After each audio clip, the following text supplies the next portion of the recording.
Hello ඉතින් අද vision plus එක එකතු වෙලා කළුතර අලුත් බ්‍රාන්ච් එකේ ඕපනින් එකට මම ආවා. මට හරිම සතුටුයි. මොකද අපි ගිය අවුරුද්දේ හොරණ බ්‍රාන්ච් එකේ ඕපනින් එකටත් සම්බන්ධ වුණා. ඉතින් හැම දෙයකටම කලින් මම විෂන් ප්ලස් ආයතනයට සුබ පතනවා.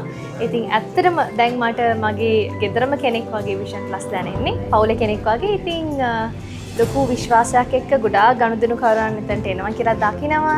ඒගොල්ලෝ තාම හොඳින් සුහදශීලීව ඒගොල්ලෝගේ සර්විස් එක දෙනවා කියලා දකිනවා. ඉතින් මේ හැමදේම එක්ක ඔයා ඉන්නේ කලතරාවට නම් ඔන්න ඔයාට පුළුවන්. ඔයාගේ ඕනම ඇස් කණ්ණාඩි වෙන්න පුළුවන්. ඔයාගේ ඇස් සම්බන්ධව ඕනම දෙයකට විෂන් ප්ලස් වෙත එන්න. ඒ විතරක් නෙමෙයි ඔයගොල්ලෝ දන්නවා හොරණ බ්‍රාන්ච් එකේ ඕපනින් එකට පස්සේ හරියට මාසයක් මේ ඔෆර්ස් තිබ්බා. ඉතින් ඔයා ඉන්න කලතරාවට නම් 50%ක වට්ටමක් ඔයා ගන්න ඕනම සර්විස් එකකට විෂන් ප්ලස් එකකින් හම්බ වෙනවා. ඉතින් ඒක මං හිතන්නේ බොහොම හොඳ ආරංචියක් ඔයගොල්ලෝ හැමෝටම. ඉතින් විශ්වාසය එක්ක හොඳ සේවයක් ගන්න විෂන් ප්ලස් එකට හැමෝටම එන්න කියලා ආරාධනා කරනවා. ඒ වගේම අද ඕපනින් එකට මිස්ටර් ශමාල්ට බොහොමත්ම ස්තුතිවන්ත වෙනවා. අපි හැමෝටම ඉන්වයිට් කරාට wish you all the best. මේ හැමෝටම crew එකේ හැමෝටම wish කරන ගම තවත් ලස්සනට තවත් ඉස්සරහට වැඩ ටික කරගෙන යන්න කියලා මම wish කරනවා. Thank you.